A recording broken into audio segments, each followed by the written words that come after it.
नमस्कार, विज्ञान पत्रिका के इस अंक में आप सभी का स्वागत है।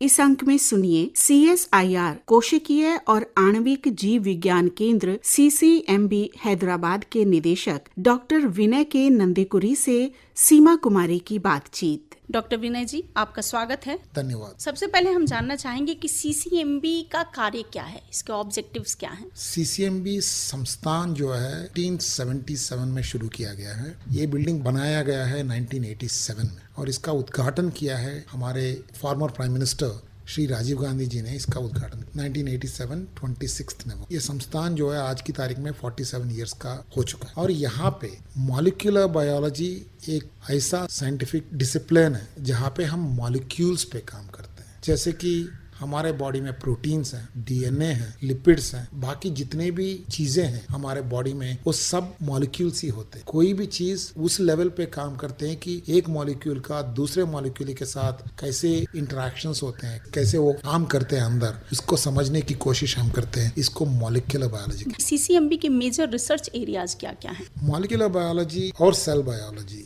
हमारे बॉडी में करीबन 10⁻13 सेल्स रहते हैं और हर सेल में हर मॉलिक्यूल होता है। इस मॉलिक्यूल को समझने के लिए बहुत सारे टेक्निक्स की जरूरत पड़ती है और बहुत सारे मॉडल सिस्टम्स की जरूरत पड़ती है। मॉडल सिस्टम का मतलब यह है जैसे इकोलाई, बैक्टीरिया भी मॉडल सिस्टम होता है, माइस जो चूहे होते हैं वो भी मॉडल सिस्टम होता है और ऐसे ही ड्रोसोफिला वो भी मॉडल सिस्टम होते हैं, ज़ीब्रा फिश छोटे छोटे वो भी मॉडल सिस्टम्स होते हैं और इनको समझने के लिए बहुत सारे टेक्निक्स की जरूरत होती है जैसे कि एक्सरे क्रिस्टलोग्राफी। उसकी वजह से आपको पता चलता है कि ये मॉलिक्यूल का स्ट्रक्चर जैसे ये बना कैसे, मतलब फोल्ड कैसे कर, ये दिखता कैसे। ऐसे ही डेवलपमेंटल बायोलॉजी, हम एक एग से इंसान बने तो बने कैसे, उसको डेवलपमेंटल बायोलॉजी कहते हैं। सर, जीनोमिक्स क्या होता है? जीनोमिक्स अगर उसमें जो जेनेटिक मटेरियल है, हमारा हर आदमी में करीबन 10⁻9 बेसिस का DNA है एक सेल में और इस DNA का एक सीक्वेंस होता है। अगर वो सीक्वेंस को हम पता करें मशीन्स को लगा के, उसको जीनोमिक्स कहते हैं। अगर उसके नीचे जीन DNA से बनता है RNA इज ऑलमोस्ट लाइक बीच में रहता है, उससे बनता है फाइनली प्रोटीन। ये प्रोटीन जो है उसके ऊपर काम करते हैं तो हम उसको प्रोटियोमिक्स कहते हैं। अगर RNA के ऊपर काम कर रहे हैं तो उसको जो सीक्वेंस बनाते हैं उसको RNA सीक्वेंसिंग कहते हैं। अगर हम मेटाबोलोम, हमारे जहाँ पे जितने भी ग्लूकोज बहुत सारे मेटाबोलोम्स हैं, ये अगर उसके ऊपर काम करते हैं उसको मेटाबोलोमिक्स कहते हैं। अगर लिपिड्स जो हमारा बॉडी पे रहते हैं उसके ऊपर काम करते हैं तो लिपिडोमिक्स कहते हैं। सो किस पे काम कर रहे हैं उसके ऊपर। जीनोमिक्स इज अबाउट हमारा जीन्स के बारे में काम। जेनेटिक आज की तारीख में एक ह्यूमन जीनोम जो है हम 24 आवर्स में एंड टू एंड सीक्वेंस कर सकते हैं और वो साइंस की सबसे बड़ी उपलब्धि है। वो आज की तारीख में बना है पर ये साइंस अब शुरू नहीं हुआ है, अभी वहां तक पहुंच गया है कि हम 24 आवर्स में किसी भी ह्यूमन का जेनेटिक मेकअप बता सकते हैं कि आपका जीनोम सीक्वेंस ये है और 10�9 बेसिस का सीक्वेंस बता सकते हैं हम। उसमें ये भी बता सकते हैं कि अगर म्यूटेशंस हैं तो कहाँ पे, ये भी पता कर सकते हैं एनालाइज करके। पर ये साइंस ऐसे ही नहीं बना है, इसके लिए बहुत लोगों ने मेहनत की है, यहाँ तक पहुंचे हैं। इसको जब अगर हम किसी भी जेनेटिक मटेरियल पे काम करते हैं उसको जीनोमिक्स कहते हैं। अब हम आपसे ये जानना चाहेंगे कि CCMB की नवीनतम उपलब्धियां क्या हैं? हमारा CCMB में एक चीज ये है कि हम बहुत बेसिक रिसर्च करते हैं। स्ट्रक्चरल बायोलॉजी करते हैं, डेवलपमेंटल बायोलॉजी करते हैं, सेल बायोलॉजी करते हैं, इन्फेक्शियस डिसीज बायोलॉजी करते हैं। ऐसे बहुत सारा बेसिक रिसर्च होता है। बेसिक रिसर्च का मतलब है कि समझना। जरूरी नहीं है कि कल कोई दवाई निकले, समझने की काम बहुत होता है। यहाँ कैसा काम हो रहा है, बैक्टीरिया के अंदर कैसे काम हो रहा है, वायरस के अंदर कैसा काम हो रहा है, ये सब चीजें समझने को बेसिक रिसर्च कहते हैं। अगर हम इससे कुछ निकाल सकते हैं उसको ट्रांसलेशनल रिसर्च कहेंगे। अल्टीमेटली कोई दवाई निकलता है उसको ट्रांसलेशन रिसर्च करेंगे। हमारे यहाँ पे एम्फोसिस बेसिक रिसर्च पे, समझने पे। पर उसके बाद भी क्या होता है, कुछ चीजें जो हम करते हैं उसका एप्लीकेशन होता है। जैसे DNA fingerprinting. DNA fingerprinting essentially अगर आपका मैं DNA ले लूं और उसका फिंगरप्रिंटिंग कराऊं, आपका DNA आपका पेरेंट्स का DNA से बहुत मिलता है। इससे हमें पता चलता है कि अगर मैंने आपका DNA ले लिया तो DNA फिंगरप्रिंटिंग जो आता है वो सिमिलर रहता है। उसके हिसाब से ये बता सकते हैं आपका माताजी कौन है, पिता कौन है। इसी बेसिस पे हम आइडेंटिटी भी निकाल सकते हैं। बहुत सारे क्राइम केसेस में DNA फिंगरप्रिंट की जरूरत पड़ती है। जब उनको पता नहीं होता है, वैलिडेट करने के लिए, पता करने के लिए, उसको फोरेंसिक्स कहते हैं। ये 1988 में CCMB में एस्टैब्लिश हुआ था पहली बार और हमारा तीसरा देश था पूरा दुनिया में जिसमें DNA फिंगरप्रिंटिंग एस्टैब्लिश हुआ। और ये जो हुआ था उन दिनों में प्रोफेसर लालजीत सिंह हमारे पुराने डायरेक्टर थे यहाँ पे पहले रह चुके हैं, उन्होंने एस्टैब्लिश किया जो डीएनए के प्रोब जो बने इंडिया के बने उससे एस्टैब्लिश किया। ऐसे ही हम लोगों ने सांबा मसूरी राइस जो है ना, उसमें क्या है ना, जब क्रॉप्स में कुछ बैक्टीरियल इन्फेक्शन आता है उसको ब्लाइट इन्फेक्शंस कहते हैं। हमारे यहाँ पे ICAR के साथ कोलैबोरेशन में हम लोगों ने blight resistant Samba Mussoorie rice बनाया था। इसको इम्प्रूव्ड सांबा मसूरी कहते हैं। ये अभी भी पूरा इंडिया में लोग उगाते हैं, इसको 6000 हेक्टर्स में उगता है। और हमारे यहाँ पे एक लैबोरेटरी कंजर्वेशन एंड इकोलॉजी का एक लैब है, लैकोन्स। उस लैब में हम एनिमल कंजर्वेशन का काम करते हैं। सो एक एंडेंजर्ड स्पीशीज को रिवाइव करने पे काम करते हैं हम। और उसके अलावा सिकल सेल एनीमिया भयानक प्रॉब्लम है, एक म्यूटेशन की वजह से होता है, एक सिंगल म्यूटेशन। उसकी वजह से हीमोग्लोबिन का जो शेप है ना सिकल की तरह होता है, इसलिए उसको सिकल सेल एनीमिया कहते हैं। उसकी वजह से प्रोटीन एग्रीगेट हो जाता है और बहुत पेन होता है जिनको सिकल सेल एनीमिया है। तो हमने करीबन 30 लाख लोगों का स्क्रीनिंग करा अक्रॉस वेरियस स्टेट्स, और उसमें से हमने पता किया कि 11,000 लोग जो हैं उनको सिकल सेल एनीमिया का प्रॉब्लम है। 2 लाख लोगों को प्रॉब्लम नहीं है, वो कैरियर्स है। कैरियर का मतलब यह है कि हमारा बॉडी में जो है 23 क्रोमोसोम्स है, एक एक क्रोमोसोम का 2 कॉपी होता है। अगर एक में म्यूटेशन है, एक में वाइल्ड टाइप है, उसको कैरियर कहते हैं और हेट्रोजाइगस कहते हैं। अगर दोनों में म्यूटेशन है, होमोजाइगस कहते हैं। अगर वो होमोजाइगस होता है उनको डिसीज मैनिफेस्टेशन होता है। अगर हेट्रोजाइगस होते हैं, अगर किसी और हेट्रोजाइगस के साथ शादी किया, उनका 25% चांस है कि उनमें से जिनका जो बच्चा पैदा हुए उनको होमोजाइगस डिसीज हो सके। सो ये सब स्क्रीनिंग करा,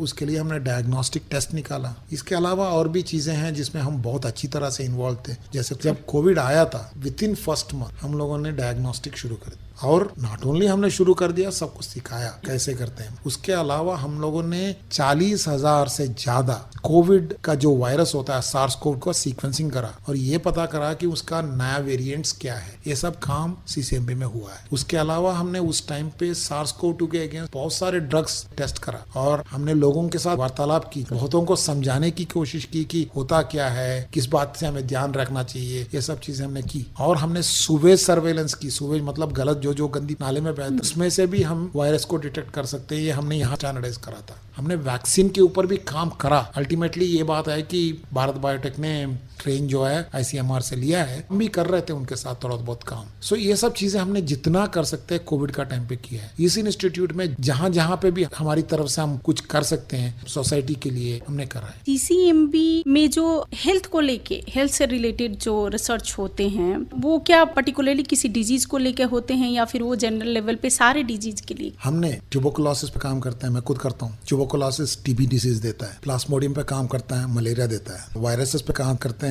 फंगस पे काम करते हैं। उसके अलावा हमारे यहाँ पे 1-2 वैज्ञानिक है जो कैंसर पे काम करते हैं और भी डेवलपमेंटल बायोलॉजी पे और इन चीजों पे काम करते हैं। उसके अलावा हमारे यहाँ पे रेयर जेनेटिक डिसऑर्डर्स, मतलब आपको कुछ म्यूटेशंस ऐसे आ जाएंगे आपका जीनोम में, उसकी वजह से डिसीजेस आते हैं, उसके ऊपर भी काम होता है। और अगर आपका हार्ट डिसीज है उसके ऊपर काम करते हैं। हमारे यहाँ पे काम जो है बहुत सारे चीजों पे होता है। कुछ समझने के लिए होता है, कुछ एग्जैक्टली कि हो क्या रहा है ये देखने के लिए होता है, पर होता है बहुत सारे डिसीज पे। इसके अलावा वाइल्ड लाइफ फोरेंसिक्स भी करते हैं, मतलब ये पता करते हैं कि कोई एनिमल का सैंपल मिल गया, वो एनिमल क्या है हम पता कर सकते हैं, उसको वाइल्ड लाइफ फोरेंसिक्स कहते हैं। वो भी हम करते हैं। हम ये अकेले नहीं है पर हम करते हैं, पर हमने शुरू करा था। ऐसे ही बहुत सारे हैं जैसे वेस्ट वाटर सर्वेलेंस। आज की तारीख में हम इस पे काम कर रहे हैं कि पश्मीना शॉल, शातूश और एक शॉल है, पश्मीना से भी ज्यादा महंगा है पर ये बनता है टिबेटियन एंटेलोप से। ये टिबेटियन एंटेलोप का जो फर जो होता है ना और भी ज्यादा कंसिडर्ड बेटर। प्रॉब्लम ये है कि वो एंडेंजर्ड स्पीशीज है, सो आप उससे बना नहीं सकते, क्राइम है। तो कोई शातूश का शॉल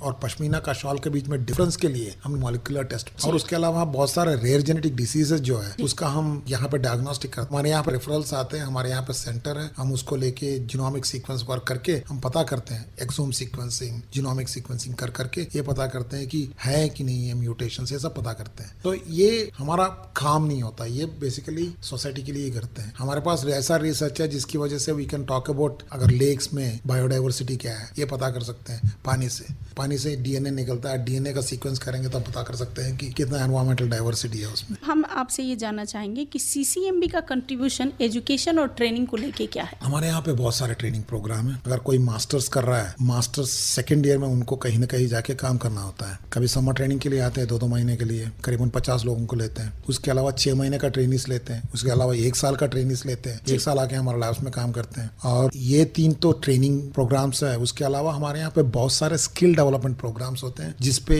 टीचर्स स्टूडेंट्स आके यहाँ पे चीजें सीखते हैं, जैसे सेल कल्चर कैसे करना है, कुछ चीजें मॉलिक्यूलर बायोलॉजी टेक्निक्स क्या है, ये सब सिखाते हैं हम। और उसके अलावा हम स्कूल स्टूडेंट्स को रेगुलरली आते, मतलब आप सोचोगे नहीं कि मिनिमम 25 स्टूडेंट्स ऐसे 4-5 बैच तो महीने में आते हैं। ये इंस्टीट्यूट देखने के लिए, अंदर क्या हो रहा है देखने के लिए हम सबको यहाँ पे दिखाते हैं चीजें क्या हो रहा है। और एक और चीज है ओपन डे। यहाँ पे 26 सितंबर को हम ओपन डे डिक्लेयर करते हैं। आप बिलीव नहीं करोगे, करीबन 8000 बच्चे एक दिन में आते हैं। ये सब चीजें करते रहते हैं। उसके अलावा हमारे पास यंग इनोवेटर प्रोग्राम है। करीबन 250 या ऐसे सेलेक्टेड स्टूडेंट्स को हम टेस्ट लेते हैं, उसमें से 25 चुनते हैं। 8th और 9th क्लास के बच्चे हैं। इनको हम पूरा 2 वीक्स रखते हैं, करीबन 10 दिन। हमारे पास और भी प्रोग्राम्स है, something called shadow your scientist. कोई बच्चा साइंटिस्ट क्या करते हैं जिंदगी में देखने के लिए आते हैं, तो उनको एक दिन पूरा हम लैब भेज देते हैं और हमारे साथ वो बात करता है। ऐसी चीजें भी करते हैं हम। सो हम जितना हो सके हम पब्लिक एंगेजमेंट ये सब चीजें करते हैं। इसको आउटरीच एक्टिविटी करते हैं। इनफैक्ट हमारे यहाँ पे एक बस है जिनोमिक्स पे, पूरा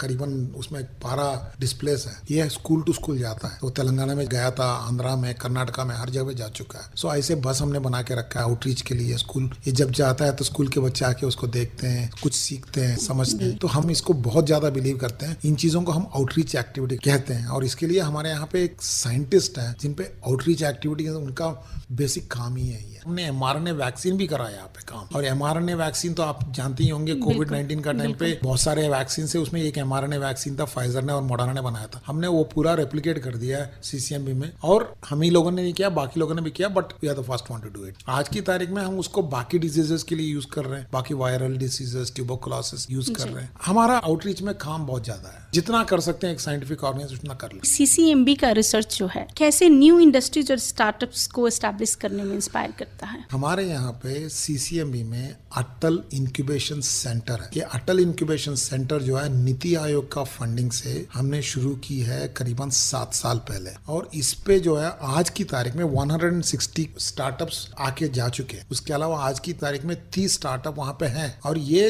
अपना आइडियाज लेके आते हैं, हम इंफ्रास्ट्रक्चर प्रोवाइड करते हैं। इस इंफ्रास्ट्रक्चर के साथ हम स्टार्टअप्स अपना आइडिया टेस्ट करते हैं। कुछ लोग सक्सेसफुल हो जाते हैं, बट ये इकोसिस्टम जो है हमारा देश के लिए, लोगों के लिए, अगर एंटरप्रेन्योर बनना चाहे उनके लिए बहुत महत्वपूर्ण है। और ये जो स्टार्टअप्स वो हमारे यहाँ पे इंक्यूबेट कर रहे हैं, सेपरेट बिल्डिंग है जो यहाँ पे इंक्यूबेट जो कर रहे हैं, उनके लिए हमारे जितने भी फैसिलिटीज है उसको कम रेट पे दिया जाता है, सो दैट उनको काम करने में तकलीफ ना हो। जैसे स्टार्टअप इकोसिस्टम को हम एनकरेज करते ही हैं। इनफैक्ट हमारे कुछ वैज्ञानिक ने अपना स्टार्टअप का कंपनी भी शुरू करा है, जैसे 2-3 है ऐसे शुरू किया, स्टूडेंट्स ने शुरू किया। सो ये सब चीजें मिलके मिला के एक इकोसिस्टम हम तैयार कर रहे हैं। चलते चलते हम ये जानना चाहेंगे कि एज ए CCMB साइंटिस्ट आपकी जो नवीनतम उपलब्धियां हैं वो आने वाले वक्त में इसका भविष्य क्या है? जहां तक मैं देखता हूं हम उस तरफ बढ़ रहे हैं जहां पे अल्टीमेटली पर्सनलाइज्ड मेडिसिन हो जाएगा। मतलब यह है कि जिसका भी जो भी पेशेंट कहीं पे भी जाएगा, हम उनका जीनोम सीक्वेंस पता करेंगे, उनका क्या प्रॉब्लम है उसके साथ कोरिलेट करेंगे और उसका कौन सी दवाई चलेगा नहीं चलेगा, इसको पर्सनलाइज्ड मेडिसिन कहते हैं। उसके अलावा आप कोई इन्फेक्शन के साथ जाते हैं, urinary tract infection, sums infection, अब उसमें ड्रग रेसिस्टेंट बैक्टीरिया भी हो सकता है, सेंसिटिव बैक्टीरिया भी होता है। ये पता करने के लिए भी मॉलिक्यूलर टेस्ट की तरफ जाएंगे, तो इसको बोलते हैं AMR, एंटी माइक्रोबियल रेसिस्टेंस। इन चीजों के लिए भी अल्टीमेटली हम मॉलिक्यूलर ओर जाएंगे। इन सब चीजों के लिए समझना बहुत जरूरी है कि एक वायरस हमारे बॉडी में रह के इतना चुटकुला सा बैक्टीरिया हमें इतना तकलीफ क्यों दे। ये सब चीजें जानने के लिए हम ये मॉलिक्यूलर रिसर्च जो है वो करते रहेंगे। आज की तारीख में नया बज़वर्ड सुना होगा, वन हेल्थ बोलते हैं। वन हेल्थ का मतलब ये है कि हम अकेले नहीं है। ह्यूमन डिसीजेस ह्यूमन नहीं है, एनिमल डिसीजेस ह्यूमन को आते हैं और एनवायरमेंट से एनिमल को जाते हैं। सो इसको इकोसिस्टम को वन हेल्थ कहते हैं। हमें ये ट्रांसमिशंस कैसे होते हैं ये सब पता करना है। इन चीजों के लिए बहुत काम करना पड़ेगा। ये सब काम हम कर रहे हैं। यानी समय जो है वो विज्ञान का ही है और हमारे जो मोदी जी का नारा है कि जय जवान जय किसान और जय विज्ञान, वो बना ही रहेगा। आकाशवाणी के साथ जुड़ने के लिए आपका बहुत बहुत धन्यवाद। धन्यवाद। अभी आप CSIR कोशिकीय और आणविक जीव विज्ञान केंद्र CCMB हैदराबाद के निदेशक डॉक्टर विनय के नंदीकुरी से सीमा कुमारी की बातचीत सुन रहे थे। इसी के साथ विज्ञान पत्रिका का ये अंक संपन्न होता है। वाचन स्वर नीलम मलकानिया और प्रस्तुतकर्ता थे दिलीप झा। नमस्कार।